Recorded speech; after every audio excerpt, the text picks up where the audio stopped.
इस वीडियो में हम लोग डिस्कस करेंगे नोटिस को लेके कि नोटिस क्या होता है, उसका फॉर्मेट क्या होता है, कैसे उसको लिखा जाता है और साथ में नोटिस का एक सैंपल भी देखेंगे ताकि आप लोगों को एग्जाम में कोई भी नोटिस आए तो आप लोगों को उसका स्ट्रक्चर भी याद रहे और आप लोग अपने से लिख भी सके। ठीक है।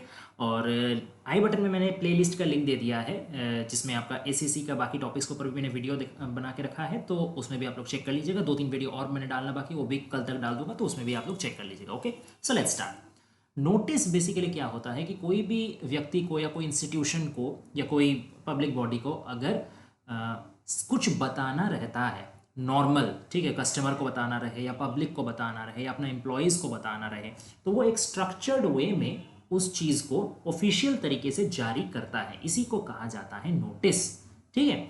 अब नोटिस का स्ट्रक्चर क्या है कि सबसे पहले आपको ऊपर लिखना पड़ेगा नोटिस बड़ा बड़ा करके, ठीक है। फिर आपको डालना पड़ेगा डेट लिखना पड़ेगा, जैसे यहाँ पे डेट लिखा है, फिर कोलन देके फिर जो डेट होगा वो डेट डालने पड़ेगा, सब्जेक्ट डाल के फिर सब्जेक्ट डालना पड़ेगा। ठीक है, जैसे यहाँ पे फॉर एग्जाम्पल लिखा है एनुअल जनरल मीटिंग, कोई भी टॉपिक हो सकता है। मान लीजिए अगर नोटिस आया कि जो हम लोग का मैगजीन है, क्लब का जो तरफ से जो मैगजीन निकलता है उसमें अब कुछ बदलाव आने वाले हैं, तो इसको लेकर के एक नोटिस डालना पड़ेगा। तो तब होगा कि about the changes in the upcoming magazine, तो जो सब्जेक्ट होगा उसको लिखना है।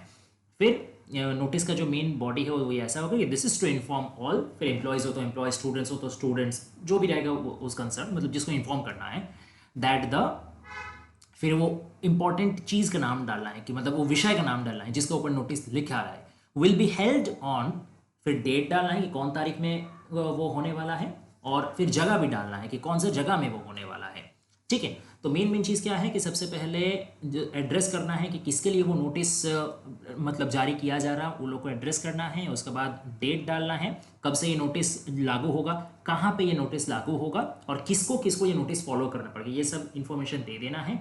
फिर अगर मीटिंग रिलेटेड कोई नोटिस रहे तो उसका एजेंडा दिया जा सकता है। अगर मीटिंग का अलावा और कोई नोटिस रहे जिसमें मीटिंग का मतलब मेंशन ना हो, तो उसमें आप एजेंडा डालने का कोई दरकार नहीं, उसमें आप इस पूरा एजेंडा का पार्ट को स्किप कर दे सकते हैं। ठीक है। फिर डायरेक्ट यहाँ से आ जाएगा कि ऑल एम्प्लॉयज़ हो या स्टूडेंट्स हो या स्टाफ जो भी हो उसको डाल देना है, और are requested to be present at the meeting या इवेंट, अगर मीटिंग हो तो मीटिंग, कोई इवेंट हो तो इवेंट, और अगर मीटिंग या इवेंट छोड़ के कोई और चीज़ हो, ठीक है, तो आप इस पार्ट को, ये जो लाइन है, इसको स्किप कर दे सकते हैं। Your attendance is highly encouraged and will be greatly appreciated, कि आप लोग का जो अटेंडेंस है उसको काफ़ी ज़्यादा अप्रिशिएट किया जाएगा, तो आप लोग एक्सपेक्ट किया जा रहा है कि सब लोग आएंगे और इस मीटिंग या इवेंट जो भी है उसको फ्रूटफुल बनाएंगे। फॉर एनी क्वेरीज और फर्दर डिटेल्स प्लीज़ कॉन्टैक्ट, कि आगे कोई भी अगर क्वेरीज हो या कुछ डिटेल्स और जानना हो तो प्लीज़ इनको कॉन्टैक्ट कीजिए। कॉन्टैक्ट पर्सन का नाम आपको मेंशन करके रखना पड़ता है, ठीक है, उसका नाम देना पड़ता है, उसका कॉन्टैक्ट नंबर देना पड़ता है, ईमेल एड्रेस रहे तो अगर लाजमी हो तो ईमेल एड्रेस देना पड़ता है। ठीक है। तो देखिए एकदम जो 100% कोई भी नोटिस में जो आपका फिक्स्ड पोर्शन रहेगा वो सबसे पहले नोटिस बड़ा करके लिखना है, फिर डेट डालना है, सब्जेक्ट डालना है, फिर दिस इज टू इन्फॉर्म, ये वाला जो पैराग्राफ है ये डालना है। ठीक है। एजेंडा अगर दरकार पड़े तो डालना है, नहीं तो छोड़ देना है। अगर कोई इवेंट या मीटिंग हो रहा तो ये वाला पैराग्राफ, ऑल वाला पैराग्राफ को डालना है, नहीं तो छोड़ देना है। लेकिन ये आखिरी वाला कि कोई भी क्वेरीज के लिए इसको कांटेक्ट कीजिए, ये वाला अवश्य डालना है। ठीक है। नोटिस ज़्यादा बड़ा होता नहीं है, नोटिस छोटा होता है, प्रिसाइज होता है, शॉर्ट होता है, बहुत ज़्यादा टानना नहीं है नोटिस को। ठीक है। फिर आखिर में क्या करना है, थैंक यू देना है, और फिर अपना ये जो आखिरी वाला स्ट्रक्चर है ना, इसको बहुत ध्यान से देखिएगा, इसमें गड़बड़ी नहीं होना चाहिए। सिग्नेचर होगा सबसे पहले, सिग्नेचर, उसके बाद नाम, यानी नोटिस जो जारी कर रहा है। मान लीजिए कि स्कूल का अगर प्रिंसिपल नोटिस जारी कर तो सबसे पहले वो अपना साइन करेगा, प्रिंसिपल का सिग्नेचर रहेगा, फिर प्रिंसिपल का नाम रहेगा, फिर उसका डेजिग्नेशन यानी कि लिखा हुआ प्रिंसिपल, फिर जो कंपनी या जो इंस्टीट्यूशन का वो बिलोंग करता है, अगर प्रिंसिपल होगा तो जो स्कूल का वो प्रिंसिपल होगा वो स्कूल का नाम लिखा हुआ रहेगा। तो ये हो गया पूरा नोटिस का एक फॉर्मेट। ठीक है। अब हम लोग एक सैंपल देखते हैं कि सैंपल नोटिस कैसे होता है। तो ये जो नोटिस है ये new India school Nawada Bihar, ये जस्ट मैंने एक रैंडम नाम चूज कर लिया है। ठीक है। तो बिहार के नवादा का अंतर्गत न्यू इंडिया स्कूल ने एक नोटिस जारी कर रहा है कि उसका यूनिफॉर्म में कुछ बदलाव आने वाला है, तो अगला सत्र से जो नया यूनिफॉर्म लागू होगा उसका बारे इन्फॉर्म करना है सब स्टूडेंट्स को। इस पर्पज से एक नोटिस जारी करना है। तो देखिए सबसे ऊपर नोटिस लिखा है, फिर डेट डाला है 25 अक्टूबर, सब्जेक्ट लिखा है introduction of new school uniform, फिर देखिए वहीं पहला पारा सेम है, this is to inform all students and parents that modern India school will be introducing a new uniform for the upcoming academic session, the uniform has design to reflect our school's values of simplicity, discipline and unity. मतलब ये जो है कि सब students और parents को inform किया जा रहा है कि नया यूनिफॉर्म लाने वाला है हम लोग, और स्कूल का जो सिंप्लिसिटी या मोटो है या मिशन है उसका साथ काफ़ी सिमिलरिटीज़ रख के ही इस यूनिफॉर्म को डिज़ाइन किया गया है। अब डिटेल्स दिया हुआ है।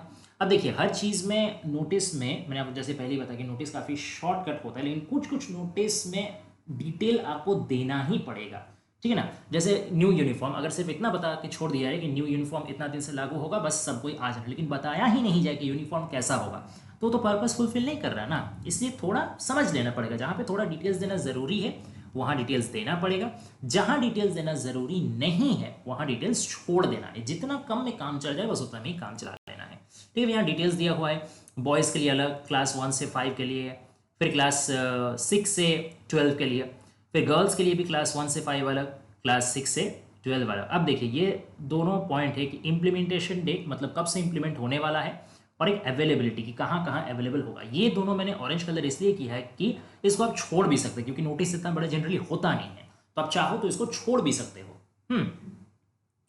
और ये वाला जो पैरा है कि we believe this change will enhance the identity of our students and reinforce the sense of belonging to our school community, your cooperation in this matter is highly appreciated. कि हम लोग आशा रखते हैं कि ये जो स्टूडेंट्स का नया यूनिफॉर्म दिया जा रहा है तो ये उसको काफ़ी प्राउड फील करेंगे, स्कूल का आइडेंटिटी के साथ उसको खुद मैच करेंगे, और एक कम्युनिटी का सेंस वो लोग फील करेंगे, हाँ ये हम लोग सबको ये यूनिफॉर्म पहनेंगे, एक साथ आएंगे तो स्कूल का एक हम लोग का बिलोंगिंगनेस होगा। तो इसमें सब कोई कोऑपरेट करेंगे, ये एक छोटा सा कोऑपरेशन मांगा गया है। तो जिस चीज़ में आपको जिसका प्रति आप नोटिस जारी कर रहे हो उससे कोऑपरेशन चाहिए, या नया कोई इनिशिएटिव आप ले रहे हैं, तो नया इनिशिएटिव के केस में कोऑपरेशन वाला भी पैरा आपको डालना पड़ेगा। तो ये थोड़ा सा आपको एडजस्ट करना पड़ेगा, मॉडिफाई टॉपिक टू टॉपिक का बेसिस में, ठीक है। लेकिन जैसे देखिए फिक्स्ड पोर्शन फिर आ गया कि कोई क्वेरी रहे तो for any queries of further information please contact the school office during working hours. इसको कॉन्टैक्ट करना है स्कूल ऑफिस में जाकर कॉन्टैक्ट करना है वर्किंग आवर्स में, ठीक है। अब आप चाहे तो यहाँ वर्किंग आवर्स का मतलब ये भी मेंशन कर सकते हैं इतना बजे से इतना बजे, या चाहे तो आप पर्टिकुलर कोई इंसान को भी मेंशन कर दे कि असिस्टेंट सेक्रेटरी से मिलना है, या असिस्टेंट प्रिंसिपल से मिलना है, या प्रिंसिपल से मिलना है, जो भी हो पर्टिकुलर नाम आप दे सकते हैं, ठीक है। फिर आखिर में थैंक यू, फिर प्रिंसिपल सिग्नेचर, मतलब ये तो मैं सिग्नेचर कैसे करूँ, इसलिए बस प्रिंसिपल सिग्नेचर लेंगे आप जब। लेकिन एक बात ध्यान रखिए, आप लोग जब एग्जाम में नोटिस लिखेंगे तो आप लोग को सच में सिग्नेचर करना पड़ेगा, सिग्नेचर जैसा ही एक सिग्नेचर करना पड़ेगा, ठीक है। फिर Lalit Anjum principal new India school Nawada Bihar, तो मैंने मान लिया कि न्यू इंडियन स्कूल का प्रिंसिपल का नाम है ललित अंजुम, तो उसी हिसाब से पहले सिग्नेचर दिया, फिर नाम, फिर उसका डेसिग्नेशन, और अंत में जो स्कूल से वो बिलोंग करता है। तो ये हो गया पूरा नोटिस। आशा करते हैं आप लोग को पसंद आया होगा और समझ में भी आया होगा। अगर अच्छा लगे वीडियो तो प्लीज़ चैनल को सब्सक्राइब कीजिए, नोटिफिकेशन बेल टर्न ऑन करके रहिए, क्योंकि और भी 3-4 जो एसएससी का टॉपिक बचा है वो जल्दी मैं अपलोड करने वाला हूँ, तो संगे संग आप लोग तक पहुँच जाए। Okay, thanks for watching guys.